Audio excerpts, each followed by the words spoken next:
Għal-ħabsa 3 ta' wara nofsinhar, il-Pulizija qabdet wieħed mill-irġiel li x'aktarx u wieħed miż-żewġ suspettanti fl-attentat ta' qtil fil-Florjana il-ġimgħa li għaddiet. Dan wara li l-Pulizija ippubblikat ir-ritratti tas-suspettati Omar Mohammed Hussein Mustafa li bjan ta' 32 sena flimkien ma' ritratt ieħor li ttieħed minn kamera tas-sigurtà tat-tieni suspettat.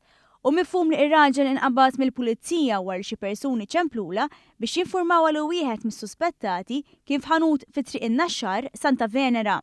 L-attentat ta' qtil seħħ il-ħamis li għadda meta tunażin ta' 31 sena instab mitluf minn sensieb daqqiet ta' arma li taqta' u bil-ponta fi triq il-Miratur bl-aggressuri ħarbu minn fuq il-post. Il-vittma ġiet ċertifikat li ġarrab ġrieħi gravi u għal xi ħin kien qed jissielet ukoll għal ħajtu. Sissa għadha ma ġietx stabbilita ir-raġuni wara dak li l-Pulizija qed tqis bħala attentat ta' qtil.